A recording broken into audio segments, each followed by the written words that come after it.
NTV অনলাইনে আপনাদের স্বাগতম। আমি মাসুদ রানা। এই মুহূর্তে যুক্ত হয়েছি দিনাজপুরের বীরগঞ্জ উপজেলার যে ঝাড়বাড়ি যে শান্তির মোড় থেকে যে চৌরাস্তায় এসেছে, এখানে কিন্তু বালুমহল ইজারা বাতিল দাবিতে তারা কিন্তু মশাল মিছিল করছেন। আমরা এই মুহূর্তে আপনাদের যদি দেখাই, তারা কিন্তু মশাল মিছিল নিয়ে একটি মিছিল নিয়ে তারা কিন্তু এখানে অবস্থান করছেন।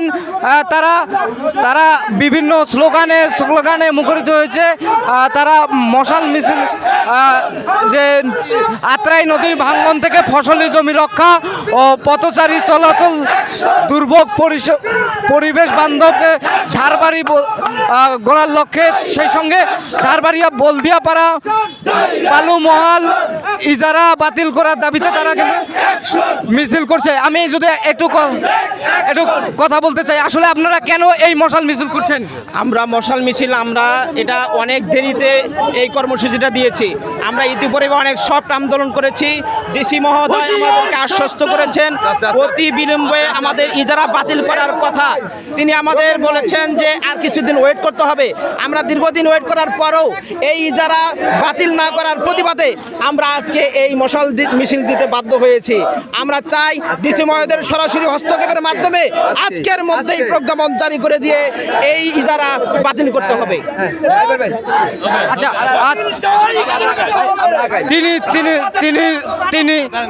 তিনি যেমনটি জানাচ্ছিলেন যে আসলে ইজারা বাতিলের দাবিতে তারা কিন্তু আন্দোলন করছে। আমি যদি এখানে একজন সঙ্গে কথা বলতে, আসলে কেন বাতিল চাচ্ছেন ইজারাটা? আমরা ইতিপূর্বে দেখেছি এখানে বালু উত্তোলনের ফলে দুজন শিশু নিহত হয়েছে এবং বালু উত্তোলনের ফলে হাজারো একর জমি এখানে নদীর সাথে বিলীন হয়ে হাজারো ফসল সহ নষ্ট হয়েছে।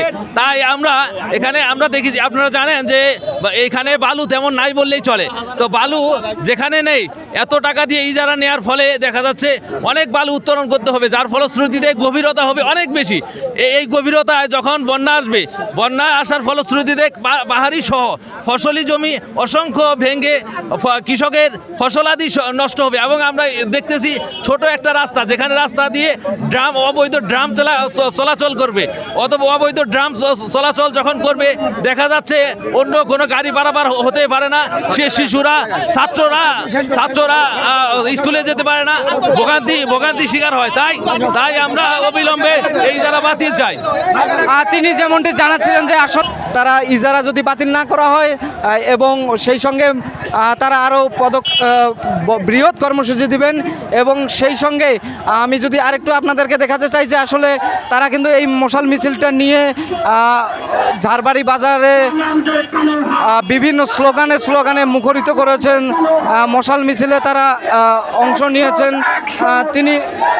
আপনি নিশ্চয়ই দেখতে পাচ্ছেন যে পিছনে আসলে মশাল মিছিলটি হচ্ছে। তারা ঝাড়বাড়ির বাজারের বিভিন্ন সড়ক প্রদক্ষিণ করছে এবং বিভিন্ন স্লোগানে মুখরিত করেছেন এই ঝাড়বাড়ি হাটে। তারা কেন দাঁড়িয়েছেন আপনারা এখানে? আসলে আমরা কিন্তু দীর্ঘ 6 দিন থেকে এই আন্দোলন চালিয়ে যাচ্ছি, কিন্তু এখন পর্যন্ত ইজারা বাতিলে কোনো ধরনের প্রজ্ঞাপন জারি হয় নাই। তারই প্রতিবাদে আমাদের এই আন্দোলন, এবং এখানে পরিদর্শন করে আমাদের বলে গেছে যে ইজারা বাতিল হবে, তবে তারপরেও কোনো এখন পর্যন্ত ইজারা বাতিল হয় নাই। এই জন্য আগামী রবিবারের মধ্যে যদি ইজারা বাতিল না হয় আমাদের, তাহলে আরও দুর্বার আন্দোলন করে তোলা হবে।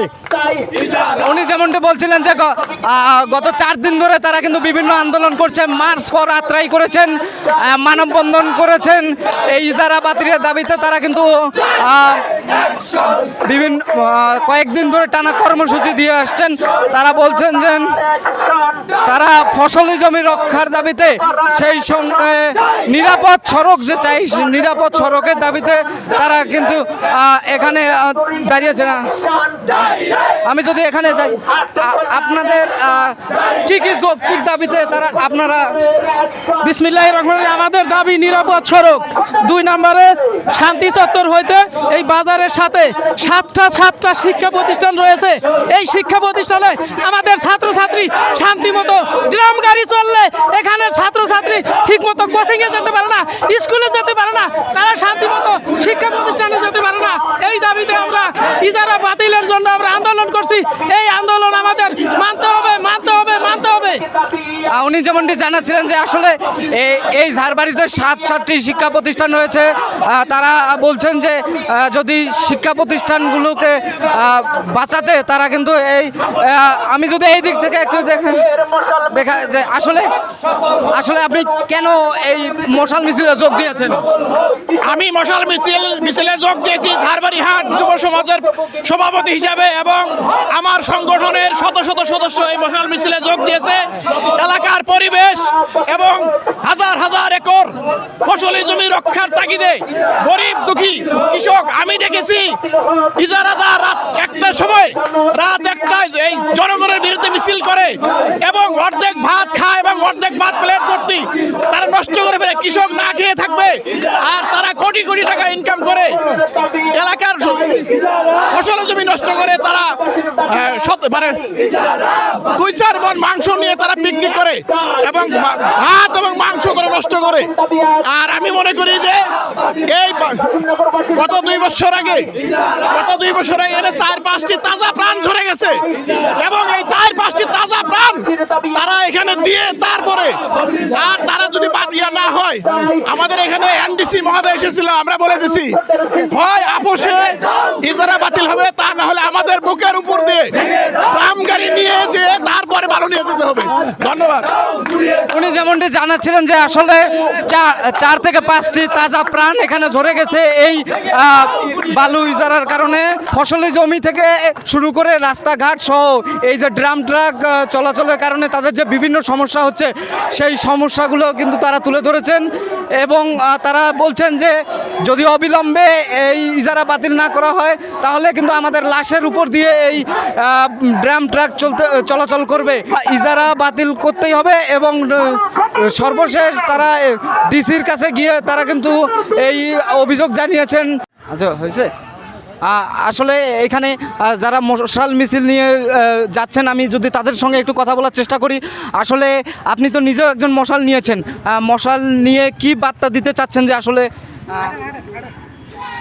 এখানে বার্তা দিতে চাইতেছি আমরা উপর মহল পর্যন্ত যে এর পাশে আমাদের হাজার হাজার ঘর বাড়ি রয়েছে, মাত্র 2-1 গজের মধ্যেই আমাদের বাড়ি ঘর রয়েছে, আমাদের ফসলি জমি রয়েছে, যা আমাদের সারা বছরের মনে করেন যে একটা ইনকাম বা সারা বছরের যেটা দিয়ে আমরা চলি, যেটা না খেলে আমাদের হয়ই না। আমরা কৃষক, আমাদের সমস্যা এটাই, আমাদের এই যৌক্তিক দাবি। আর আমাদের ঘাটে কোনো বালু নেই, যেটা ডেজার বা ড্রাম ট্রাক দিয়ে ওরা নিয়ে যাচ্ছে, ওইটা কোনো যৌক্তিকতার মধ্যে পড়ে না। ওরা যদি বেলচা বা 6 চাকা দিয়ে নিয়ে যায় তাহলে নিয়ে যাক, ওটাতে আমরা সমর্থন করবো। কিন্তু ওখানে ডেজার লাগিয়ে বছরের পর বছর ওখানে খাল খনন করতেছে, যেখানে আপনারা নিউজে দেখছেন যে 2-4 জন ছেলে ওখানে নিহত হয়েছে। এরকম অনেক ঘটনা ঘটেছে, যার জন্য আমরা এই আন্দোলনটাকে যৌক্তিক মনে করতেছি। আমাদের নদীর পাশে অনেক ভুট্টা জমি আর ধান ক্ষেত করেছি, এগুলো আমাদের ভেঙে যাচ্ছে। আর সবথেকে বড় সমস্যা হলো 2-1 গজের মধ্যে আমাদের হাজার হাজার বাড়ি ঘর আছে, বড় বড় গ্রাম আছে, যেগুলো বিলীন হওয়ার জন্য আমরা আশঙ্কা করতেছি। ধন্যবাদ। আসসালামু আলাইকুম। উনি যেমনটি জানাচ্ছিলেন যে আসলে এখানে কয়েকজন দুর্ঘটনার শিকার হয়েছেন, সেই সঙ্গে হাজার হাজার যে ফসলি জমি আছে সেগুলো নদীর গর্ভে বিলীন হয়ে যাচ্ছেন। এখানে যদি ড্রেজার মেশিন দিয়ে যারা বালু তুলে তাহলে কিন্তু এই নদীটি কিন্তু হুমকির মুখে পড়বে। সেই সঙ্গে 10 চাকার যে ড্রাম ট্রাক দিয়ে যদি বালু নেওয়া হয় তাহলে কিন্তু এই রাস্তাগুলো ভেঙে যাবে, এই সড়কগুলো নষ্ট হয়ে যাবে। তো এই ছিল এখানকার সর্বশেষ তথ্য।